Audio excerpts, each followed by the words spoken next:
Baik, Shalom. Perkenalkan, nama saya Kapran Jebua. Di sini pada kesempatan ini saya akan mempresentasikan tentang Kristologi sebagai tugas dari mata kuliah teologi sistematika 4. Langsung saja tentang Kristologi. Kristologi ini berasal dari bahasa Yunani, yaitu dari dua kata Kristos yang berarti Kristus atau yang diurapi, dan logos ini yaitu berarti ilmu ajaran atau perkataan atau firman. Jadi secara sederhana bahwa Kristologi dapat diartikan sebagai ilmu atau ajaran yang membahas tentang Kristus, khususnya mengenai siapa Yesus Kristus dan apa karyanya bagi manusia. Dalam iman Kristen, kata Kristus ini menuju kepada Yesus sebagai Mesia yang diutus oleh Allah untuk membahas keselamatan yang bagi manusia. Hal ini terlihat dalam pengakuan Petrus kepada Yesus yang berkata, "Engkau adalah Mesias, Anak Allah yang hidup." Matius 16:16 sebagai suatu ilmu pengetahuan dalam teologi. Jadi Kristologi secara khusus mempelajari tentang pribadi dan karya Yesus Kristus. Kedatangan Yesus ke dunia bukan tanpa tujuan, tapi untuk membawa keselamatan bagi manusia. Hal ini dijelaskan dalam 1 Timotius 1:15 yang mengatakan bahwa Kristus Yesus datang ke dunia untuk menyelamatkan orang berdosa melalui kehidupan kematiannya di kayu salib dan juga kebangkitannya. Yesus memberikan jalan keselamatan bagi setiap orang yang percaya kepadanya. Sekarang kita masuk pada eksistensi Yesus Kristus dalam perjanjian. Kita dapat pahami melalui nubuatan, lambang dan janji tentang Mesias yang akan datang, walaupun nama Yesus belum disebut secara langsung. Perjanjian Lama sudah banyak menubuatkan tentang kedatangannya sebagai juru selamat. Jadi hal ini menunjukkan bahwa rencana keselamatan Allah sudah dipersiapkan sejak awal Alkitab. Janji tentang Mesias ini sudah dinyatakan setelah manusia jatuh ke dalam dosa. Allah memberikan janji tentang seorang keturunan yang akan mengalahkan kuasa kejahatan. Dalam Kejadian 3:15 tertulis, "Aku akan mengadakan permusuhan antara engkau dan perempuan ini, antara keturunanmu dan keturunannya akan meremukkan kepalamu." Jadi ayat ini sering dipahami sebagai janji pertama tentang kedatangan Kristus yang akan mengalahkan kuasa dosa dan iblis. Jadi Yesus Kristus dalam perspektif juga teologi Alkitabiah kita dapat memahaminya sebagai pusat dan dari seluruh isi Alkitab, baik dalam PLPB. Teologi Alkitabiah melihat bahwa seluruh rencana keselamatan Allah dalam Alkitab pada akhirnya menuju kepada pribadi dan karya Yesus Kristus. Artinya sejak awal sampai akhir Alkitab, Allah sedang menyatakan rencananya untuk menyelamatkan manusia melalui Yesus Kristus. Dalam PL, Yesus dinyatakan melalui janji, nubuatan, dan digambarkan tentang Mesias yang akan datang. Setelah manusia jatuh ke dalam dosa, Allah sudah memberikan janji tentang seorang penyelamat yang akan mengalahkan kuasa dosa. Sekarang kita masuk pada dalam Perjanjian Baru, semua janji dan nubuatan tersebut digenapi dalam diri Yesus Kristus. Injil Yohanes menjelaskan bahwa Yesus adalah firman yang bersama-sama dengan Allah sejak mula dan kemudian menjadi manusia. Yohanes 1:14 berkata firman itu telah menjadi manusia dan diam di antara kita. Hal ini menunjukkan bahwa Yesus adalah Allah yang datang ke dunia dalam rupa manusia. Selain itu, teologi Alkitabiah juga menekankan karya Yesus sebagai juru selamat. Kedatangan Yesus ke dunia bertujuan untuk menebus dosa manusia melalui kematiannya di kayu salib dan kebangkitannya. Lukas 19:10 mengatakan, "Anak manusia datang untuk mencari dan menyelamatkan yang hilang." Ayat ini menunjukkan tujuan utama kedatangan Yesus ke dunia. Dengan demikian, dalam perspektif teologi Alkitabiah, Yesus Kristus dipahami sebagai pusat dari rencana keselamatan, karena ia adalah Mesias yang dijanjikan dalam Perjanjian Lama dan yang digenapi dalam Perjanjian Baru. Nah, sekarang kita masuk pada Kristus dalam kekekalan masa lalu, yang berarti bahwa Yesus Kristus sudah ada sebelum dunia diciptakan. Ia tidak mulai ada ketika lahir di Bethlehem, tetapi sudah ada sejak kekekalan bersama Allah. Dalam iman Kristen, Yesus bukan hanya manusia yang lahir di dunia, tetapi ia adalah anak Allah yang sudah ada sejak semula. Alkitab menjelaskan hal ini dalam Yohanes 1 ayat 1 yang berkata, pada mulanya adalah firman, firman itu bersama-sama dengan Allah, dan firman itu adalah Allah. Firman yang dimaksud dalam ayat ini menuju kepada Yesus Kristus. Hal ini dipertegas lagi dalam Yohanes 1 ayat 14 yang mengatakan bahwa firman itu menjadi manusia. Artinya, Yesus sudah ada sejak awal bersama Allah sebelumnya datang ke dunia. Jadi kita masuk pada inkarnasi Yesus Kristus. Ada beberapa. Yang pertama, problematikan inkarnasi. Inkarnasi ini membahas bagaimana Allah yang tidak terbatas dapat menjadi manusia yang terbatas tanpa kehilangan keilahian. Ini menjadi salah satu topik penting dalam teologi karena itu menyangkut misteri persatuan antara natur ilahi dan natur manusia dalam satu pribadi Yesus Kristus. Masalah yang sering dibahas adalah yang pertama, bagaimana Tuhan membuat bisa bersatu dalam satu pribadi? Apakah Yesus tetap Allah ketika yang menjadi manusia? Apakah keilahiannya berkurang? Filipi 2 ayat 6-7 menjelaskan bahwa Kristus mengosongkan diri dan mengambil rupa seorang hamba. Namun, pengosongan diri itu bukan berarti ia kehilangan keilahiannya, melainkan membatasi hak dan kemuliaannya selama hidup di dunia. Ada beberapa tujuan inkarnasi. Yang pertama, tujuan inkarnasi. Inkarnasi ini bukan tanpa tujuan, tetapi Allah memilih maksud yang jelas ketika Kristus datang ke dunia. Yang pertama, menyikapkan diri Allah Bapa. Yesus datang untuk menyatakan siapa Allah Bapa kepada manusia. Yang kedua, menjadi korban penebus dari dosa.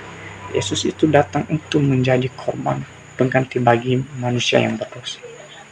Yang ketiga, menghancurkan kuasa setan. Inkarnasi ini bertujuan untuk menghancurkan pekerjaan iblis dan kuasa dosa. Keempat, mengukuhkan janji-janji Allah. Kristus datang untuk menggenapi seluruh janji Allah dalam perjanjian lama. Kelima, menghapus dosa.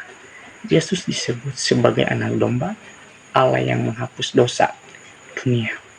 Dan keenam, menjadi teladan bagi manusia. Yesus tidak hanya datang untuk menebus, tetapi juga untuk memberikan contoh hidup yang benar. Itulah beberapa tujuan dari inkarnasi. Jadi sekarang kita masuk pada materi selanjutnya. Judul berikutnya ini tentang teori kenosis. Teman-teman semua, kita terlebih dahulu apa arti dari teori kenosis ini. Teori kenosis ini menjelaskan makna tentang mengosongkan diri. Dalam Filipi 2 ayat 7 ini ada beberapa teori, Thomatius, Delitzsch, dan Crosby. Teori ini menyatakan bahwa Kristus itu tetap memiliki keilahiannya, tetapi ia membatasi penggunaan hak dan kuasa ilahinya. Teori Getz dan Habermas, teori ini menekankan bahwa dalam inkarnasi Kristus membatasi kesadaran penuh atas keilahiannya, sehingga ia benar-benar mengalami kehidupan manusia secara nyata. Teori Ebrard mengatakan bahwa Kristus tetap memiliki keilahian, tetapi tidak menggunakan seluruh kuasa ilahinya selama hidup di dunia. Sedangkan teori Martensen, teori ini menekankan bahwa Kristus secara sukarela merendahkan diri untuk mengambil natur manusia tanpa kehilangan identitas ilahinya. Sekarang kita masuk pada makna kebangkitan Kristus. Ada beberapa. Yang pertama, membuktikan keilahian Yesus. Artinya kebangkitan ini menunjukkan bahwa Yesus benar-benar anak Allah. Ada di dalam Roma pasal 1 ayat 4 yang mengatakan bahwa ia ditetapkan sebagai anak Allah dan kuasa oleh kebangkitan dari antara orang mati.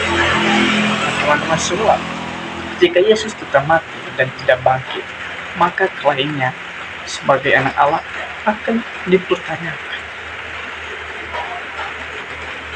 Kedua, menjadi dasar iman Kristen. 1 Korintus pasal 15 ayat 14 mengatakan bahwa jika Kristus tidak bangkit, maka sia-sialah pemberitaan kami dan sia-sialah juga iman kamu. Artinya, kekristenan berdiri di atas kebangkitan. Tanpa kebangkitan, iman kehilangan dasar. Tanpa kebangkitan juga, keselamatan tidak sempurna. Nah, jadi teman-teman semua, bahwa kebangkitan ini memberi jaminan bahwa pengorbanan Kristus diterima oleh Allah Bapa. Yang ketiga, memberikan harapan hidup kekal. Nah, kebangkitan Kristus ini menjadi jaminan bahwa orang percaya juga akan dibangkitkan. Dalam 1 Korintus pasal 15 ayat 20 mengatakan bahwa Kristus adalah buah sulung dari orang-orang yang telah meninggal. Artinya, kebangkitan Kristus ini adalah contoh dan jaminan yang kedua orang percaya memiliki harapan hidup kekal. Ketiga, kematian bukan akhir dari segalanya. Nah, sekarang kita masuk pada nama-nama atau kemanusiaan dan keilahian serta jabatan-jabatan Yesus Kristus. Nah, teman-teman semua, dalam hal ini nama-nama Yesus Kristus dan makna teologisnya juga.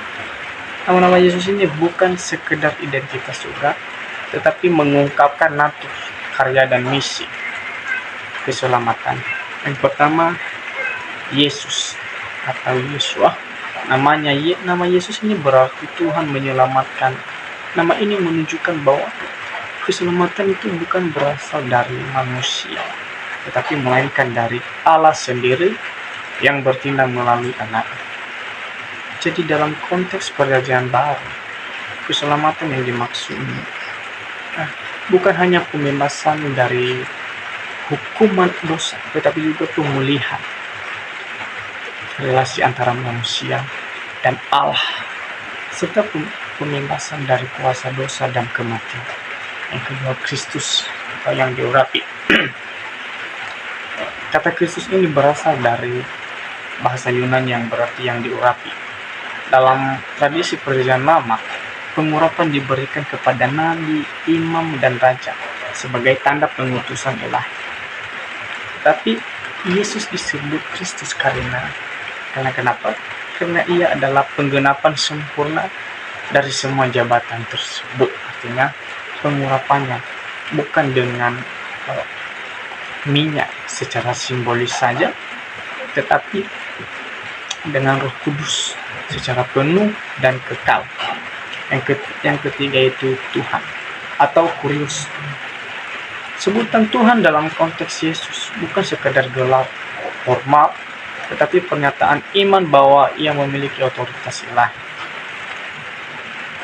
Dalam budaya Yunani juga, kata Kurios ini digunakan untuk penguasa. Namun dalam iman Kristen, gelar ini menunjuk pada keilahian Yesus. Yang keempat, dipakai Yesus untuk menyebut dirinya sendiri. Istilah ini menunjuk dua hal. Pertama, kemanusiaannya yang sejati. Yang kedua, otoritas ilahinya sebagai figur dalam Daniel pasal 7. Yang kelima, anak Allah. Jadi gelar ini menegaskan relasi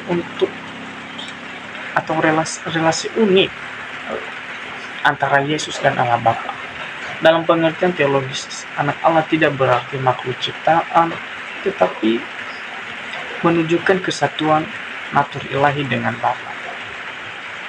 Nah, sekarang kita masuk pada kemanusiaan Kristus. Doktrin ini disebut inkarnasi, yaitu Allah menjadi manusia tanpa kehilangannya. Yesus benar-benar manusia, bukan sekedar tampilan manusia. Jadi pengajarannya juga berotoritas ilahi. Ia tidak mengutip otoritas lain, tetapi berbicara atas nama dirinya sendiri. Nah, kita melihat dalam ayat Matius 7 ayat 28 sampai 29. Di situ ia mengajar sebagai orang yang berkuasa. Pengakuan ilahi tentang dirinya. Yesus menyatakan eksistensi kekalnya dalam ayat Alkitab Yohanes 8 ayat 58. Disitu mengatakan bahwa sebelum Abraham jadi, Aku telah ada kata. Artinya di situ bahwa sebelum dunia diciptakan itu dia sudah ada. Jadi, yang ketiga baik yang keberikutnya bahwa tindakan Allah mengampuni dosa, hanya Allah yang berhak mengampuni dosa. Tanpa Allah, dosa akan tidak bisa dihapus. Nah, sekarang kita masuk pada jabatan-jabatan Yesus Kristus. Teman-teman, Yesus menjalankan 3 jabatan utama secara sempurna. Yang pertama, Nabi. Sebagai Nabi, ia menyatakan wahyu Allah dan menyampaikan kebenaran.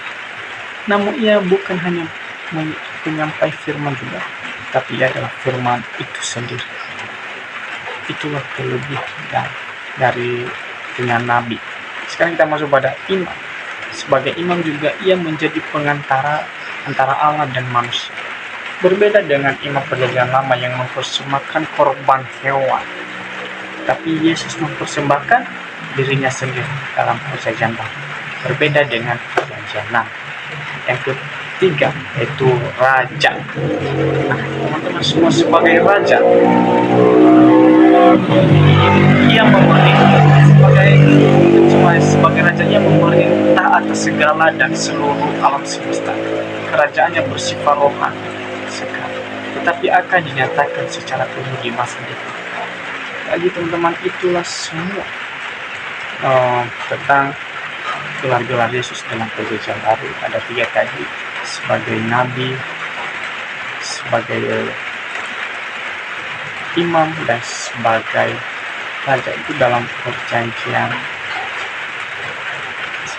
lama. Jadi teman-teman semua, sekian saja pemaparan materi dari saya. Kalau ada kesalahan, mohon dimaklumi. Semoga teman-teman dapat memahaminya. Dalam nama Yesus saya tutup. Haleluya. Shalom.